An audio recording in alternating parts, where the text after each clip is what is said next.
Pues buenas noches, queridos oyentes. Gracias por seguir con nosotros en La Pica en Flandes, en Decisión Radio, este programa para el mundo cívico-militar, abordando cuestiones muy interesantes. En esta segunda parte se va a hablar de temas de la movilización en España, propuestas, medidas, carencias, y tenemos pues una de las personas más comprometidas y con unos planteamientos, yo creo, más clarividentes del mundo cívico-militar, el general Cifuentes, que nos va a exponer esta cuestión para que luego haya un debate, digamos, y siempre pues el oyente saque sus conclusiones, que es de lo que se trata, generar opinión pública y sobre todo generar interés en la sociedad española en la necesidad de que las cosas mejoren, porque aquí estamos años luz de otros países. Adelante, mi general, por favor. Vale, pues muchas gracias, Guillermo. Y bueno, mi intención es, de los programas anteriores tan interesantes que tuvimos, pues repasar un poco las amenazas que se ciernen sobre nuestra nación y que nos obligarán, sin duda, a tomar medidas como crear una ley de movilización o adoptar una serie de medidas, aparte del 2% del presupuesto del PIB dedicado a defensa, otras medidas que acerquen al pueblo a su ejército y al sentimiento de defensa nacional. Así que, bueno, repasaré las amenazas y luego hablaré un poco de qué medidas se podrían adoptar para pasar de una cultura de defensa, que es lo que tenemos ahora, hacia una cultura de nación, que es lo que creo que nos está llevando la situación de conflicto actual en Europa. Las amenazas que hemos estado repasando estos días pues, han sido bastante claras y concretas. Se habló de la amenaza del sur. La amenaza del sur, hablando como tal, el Peñón de Gibraltar.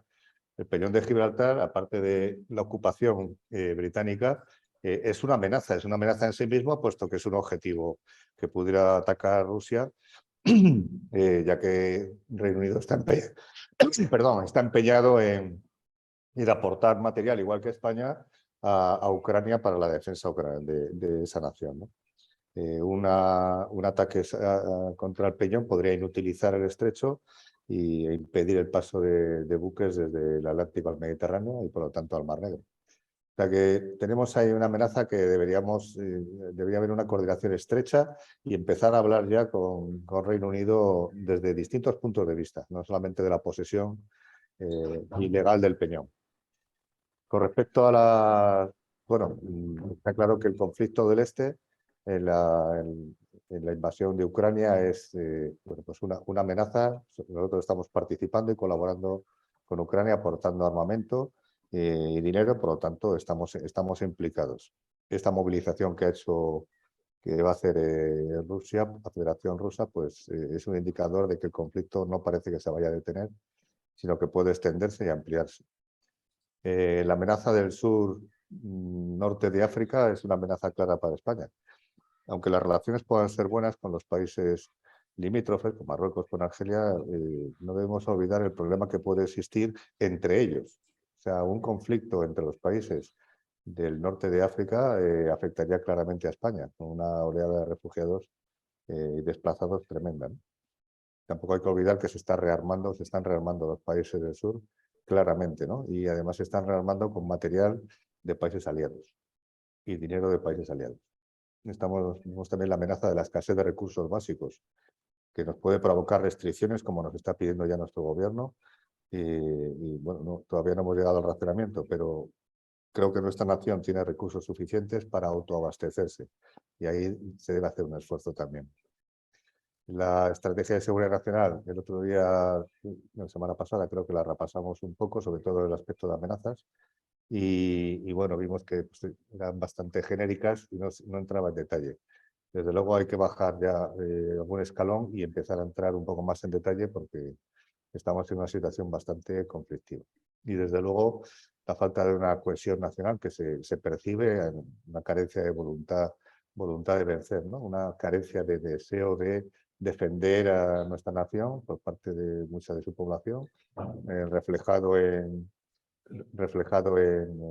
distintas estadísticas y bueno, pues falta de sentimiento nacional. Creo que también es otro tema que tenemos que pensar en él y atajarlo. ¿Cómo se puede atajar?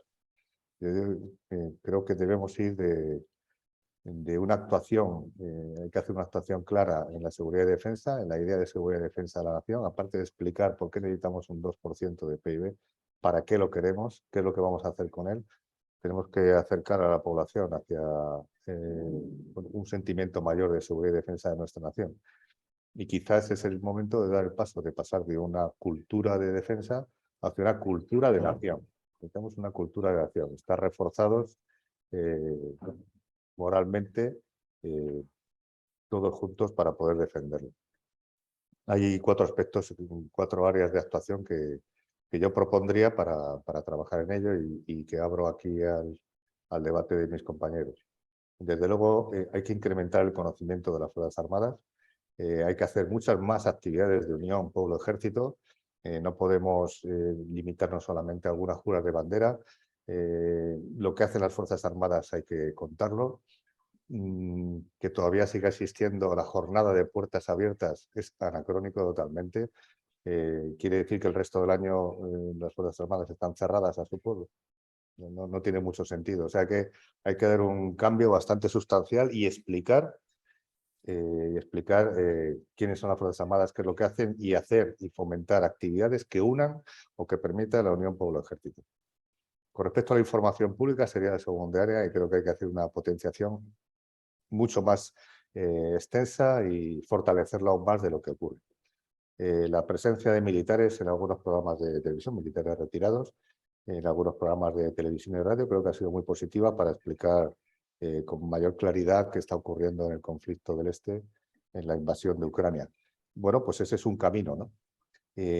Yo creo que se echa en falta que las Fuerzas Armadas tengan una voz. Tenemos un jefe, pero yo creo que falta una voz que explique exactamente lo que estamos haciendo. Una campaña de información pública mucho más eficaz. He visto algunas películas, algunos reportajes que se han hecho últimamente y que han sido muy positivos. Yo creo que por ahí hay que incidir e incrementar y potenciar que se sepa lo que hacen las Fuerzas Armadas, para que luego no cueste a la población el aportar con sus impuestos el esfuerzo que tienen que realizar. La tercera área, desde luego, la formación de la juventud en seguridad y defensa. Entonces, ahí hablamos el otro día, creo recordar, de que hay ya unidades didácticas que se han creado desde el Ministerio. En concreto, el Instituto de Estudios Estratégicos ha creado un metalibro con una serie de unidades formativas para primaria, secundaria y bachillerato. Están a disposición de cualquier profesor que quiera entrar en una clase y quiera poner alguna de estas unidades didácticas. Entonces, el siguiente paso que hay que hacer es que esto forme parte de los planes de estudio. O sea, la formación de la juventud en seguridad y defensa debe formar parte de los planes de estudio si queremos cohesionar la sociedad y acercar a las Fuerzas Armadas a nuestra población y que sepan lo que estamos haciendo. Yo creo que decía el presidente Rajoy que las Fuerzas Armadas son la gran herramienta de la acción exterior del Estado. Tenemos que conseguir que sean la gran herramienta de la acción interior del Estado. Y la cuarta línea es asegurar la defensa de nuestra nación. Y no solamente con el ejército profesional se asegura, ni siquiera dándole e incrementando al doble su presupuesto. La defensa de la nación se asegura teniendo un respaldo. Luego tiene que haber alguien detrás, tiene que haber unidades de reservistas que sean movilizados en esta ley de movilización que falta. Y esas unidades de reservistas de nuestra juventud pues tendrán que realizar una instrucción premilitar de la duración que se determine, pero tiene que haber un acercamiento y de la juventud hacia lo que hacen las Fuerzas Armadas, practicando, encuadrar esa juventud después de la instrucción premilitar en unidades de reservistas y con la ley de movilización que sin duda va a tener que emitir nuestro gobierno, pues hacer sus prácticas, estar asociados a las unidades correspondientes para saber que cuando salgan nuestros soldados tienen detrás el respaldo de la nación en forma de unidades de reservistas. Así que por estos 4 caminos potenciaríamos la actuación en seguridad y defensa y quizás alcanzaríamos esa cultura de nación que propugno para nuestra España. Pues muchas gracias. Lo abro para debate y consideraciones. Muchísimas gracias, mi general, por sus acertados comentarios. Efectivamente, esa definición, ese nuevo concepto, cultura de nación, que es mucho más amplio de cultura de defensa, es muy necesario en los tiempos presentes y trabajaremos de luego en la PICAN Flandes por trasladarlo desde luego al mundo cívico-militar y de ahí a la sociedad en su conjunto. Y efectivamente, las Fuerzas Armadas tienen que sentir el respaldo del pueblo español, porque si no, en fin, no van a defender a nada. Parece que defendiesen otras cuestiones, ¿no? Entonces, ese concepto de cultura de defensa es realmente, yo creo que la piedra angular de la futura política, movilización y defensa nacional. Mi general Fontela, ¿quiere aportar algo al respecto de este interesante debate? Bueno, pues algunos comentarios, como siempre, ¿no? Uno es reincidiendo sobre el tema del 2% de defensa, pues el 2% por defensa era el tope máximo cuando Europa y la OTAN estaban en paz y no había amenazas. Bueno, las amenazas siempre son amenazas latentes, pero no inmediatas. Pues yo creo que el 2% se ha quedado corto. El 2% se ha quedado corto. El 2% era de esta escalada bélica, ¿no? En nuestras fronteras, en el sur y en el este, ¿no? Luego yo creo que el 2% se ha quedado corto. Aparte que el 2% es dentro de sine die, ¿no? Porque ahí los políticos se dejan siempre de dejar. Luego yo creo que, aparte de que es tardío, a largo plazo y encima se nos ha quedado corto antes de empezar. Después, en cuanto a la movilización, pues hay varios modelos que se pueden estudiar, ¿no? Y no voy a meterme ahora mismo en qué tipo de modelos, pero que había que pues hacer los informes y analizarlos con las propuestas y la confronte, la compara, en fin, todas esas cosas que se hacen para después tomar una decisión. Pero yo sí haría unas matizaciones. Primero, que para que la movilización tiene que ser rápida, porque la movilización hay que hacerla rápida, habría que ir orientada a un encuadramiento y a la misión, o al cometido que va a hacer ese movilizado el día de mañana. No movilizarlo y después dar una instrucción y darle una organización. Tenemos que ver tipo israelí, ¿no? Y todo el mundo ya sabe qué es su cometido y dónde va a ir encuadrado, ¿no? Cómo va a ser la movilización. Y segundo, mientras se hace la ley y se aprueba y todas las cosas, que ya veremos en qué legislatura cae, si alguna vez cae, hay otra solución intermedia que es el sistema que existe ahora mismo, ¿no? Que es el reservista voluntario. Voluntario, pero claro, para eso funcione y sea eficaz hay que darle una serie de incentivos, ¿no? Uno, incentivo económico, y otros incentivos también de una serie de baremos y facilidades para ingresar dentro de la administración del Estado. Cuando decimos administración del Estado, queremos decir de la local a la autonómica a la nacional. Entonces, si se da unos incentivos, pues sí que tenemos voluntarios para ser movilizados o reservistas. Si no hay incentivos, pues lógicamente, como pasa ahora mismo, pues pues no habrá ninguno. Fracasará antes de empezar. Nada, muchas gracias. Muchas gracias, mi general. Como siempre, comentarios acertadísimos, yo creo muy complementarios con los expuestos por el general Cifuentes. Ahora mismo es época de propuestas, es época de análisis y, como ven, queridos oyentes, digamos, en la mesa de debate hay, digamos, la tertulia tienen las ideas muy claras y de luego de aquí pues se van a llevar a cabo en las próximas semanas, en los próximos meses, propuestas a altísimo nivel porque de luego la situación lo requiere. La nación está completamente en este aspecto desvertebrada y es fundamental. Y de luego la PICA en Flandes va a estar en la vanguardia de la generación de la opinión, como digo, con esas propuestas y estos debates, y animamos desde aquí a los oyentes a que las maduren, las interioricen y las compartan con sus compañeros de promoción, de reemplazo, etcétera, etcétera. Bien, cedo la palabra rápidamente al coronel Collis. Adelante, mi coronel, por favor. En la Segunda Guerra Mundial, vamos, en las dos últimas guerras mundiales, las naciones en guerra pues tenían que ocupar físicamente toda la línea de contacto con el enemigo. Por tanto, necesitaban muchas divisiones de infantería para cubrir los frentes. Bueno, esto exigía que toda la juventud de las naciones estuviera previamente instruida en el combate de infantería la mayor parte, para lo cual todos los jóvenes de 20 años, año arriba, año abajo, pues recibían como mínimo un año de instrucción militar. En España se llamaba el servicio militar, era obligatorio para todos los ciudadanos con escasas exenciones. Y posteriormente pues quedaban adscritos a una unidad militar durante 8 o 10 años en que podían ser movilizados por una ley votada en Cortes en caso de guerra. Bueno, este sistema de movilización general de los ciudadanos se inventó en Francia en la Revolución de 1789, cuando Napoleón inventó la guerra total, en que todos los recursos de la nación debían ponerse al servicio de la guerra, claro, cuando la había. Las guerras de Napoleón eran muy costosas en hombres y murieron demasiados franceses valientes. Claro, esto fue uno de los factores que causaron la derrota final del Corso. Pero la guerra más mortífera en Europa fue la Primera Guerra Mundial, en la que se empleó la fuerza bruta. Solo brillaron por su ingenio los alemanes en la batalla de los lagos Masurianos, los ingleses provocando la sublevación de los árabes contra Turquía propiciada por Lorenz de Arabia, la actuación de los corsarios alemanes y la actuación de la recién inventada aviación. Todo lo demás pues, fue prácticamente fuerza bruta. Un general inglés que había perdido a sus 3 hijos en combate inventó y luego se incorporaron los tanques al campo de batalla, introduciendo un elemento que bien utilizado, pues bien utilizado por los alemanes en la Segunda Guerra Mundial, pues devolvió la movilidad, la maniobra y el ingenio al campo de batalla con las bajas justas.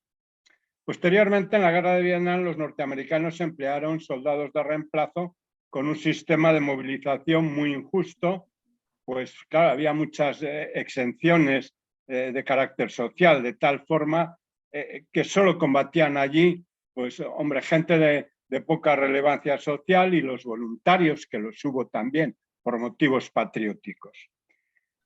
Y les dio mal resultado. No fue solamente por esto, sino hubo otros factores, pero sí fue un factor del fracaso. Bueno, los norteamericanos después de Vietnam suprimieron el servicio militar obligatorio y volvieron a su tradicional ejército de soldados voluntarios respaldados por la Guardia Nacional, que en caso de guerra formaba unidades de combate. Bueno,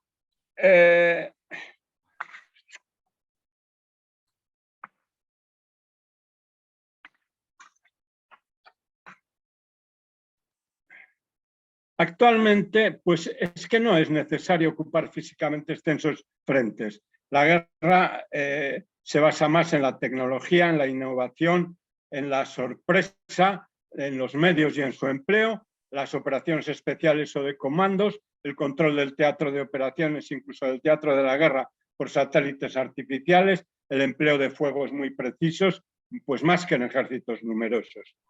Pero bueno, teniendo en cuenta esto, pienso que reunir a los ciudadanos un periodo para darles una instrucción militar sería conveniente para disponer de una reserva y que no nos pase lo que a los rusos en esta guerra de Ucrania. También y muy principalmente para hacer patria, para mezclar a los españoles de todas las tierras de España, de todas las clases, y que tuvieran la convicción de ser compatriotas y se solidarizaran con la nación. Se fomentaría el espíritu nacional, tan perseguido desde hace tiempo por políticos, intelectuales y periodistas. No obstante, soy pesimista porque no es esa la tendencia. Y yo creo que si un gobierno hiciera este tipo de movilización, lo haría por regiones para diluir el sentimiento nacional precisamente. Muchísimas gracias, mi coronel, por esos comentarios tan atinados, sobre todo aquí el espíritu nacionalista, independentista, veo muy reflejado en ese comentario. Nos quedan prácticamente 1 minuto, 30 segundos para don Fernando y 30 segundos para el general Cifuentes y cerrar esta segunda parte. Don Fernando, 30 segundos, por favor. Pues un comentario muy rápido y lo voy a orientar hacia la cifra de 2%. Y es que no podemos perder de vista que lo importante no es que se gaste el 2%, sino que esté garantizada la defensa nacional. Es decir, ese 2% aparece cuando llevábamos muchos años en que apenas se gastaba y a nivel de la OTAN se quiso poner que por lo menos se gastara esa cifra. Pero claro, lo que no podemos pensar es que si yo me gasto el 2% en defensa, ya soy inmune, estoy completamente garantizado y no voy a tener problemas, porque lo que puedo mejor es estar construyendo la línea Maginot. No, lo que tendré que buscar es que haya, digamos, los equipamientos necesarios para la defensa, que si los he tenido abandonados, pues a lo mejor tengo un tiempo que invertir más. Nada Perdone, más. don Fernando, que le hemos cortado el tiempo, pero es que, digamos, vamos con un margen muy estrecho. El general Fontella, 20 segundos para hacer un comentario final y cerrarlo. Nada. Estamos ya, ha quedado todo perfectamente claro. Muchas gracias, queridos oyentes. Muy buenas noches. Por favor, compartan estos podcasts porque estos programas realmente generan opinión en el mundo cívico-militar.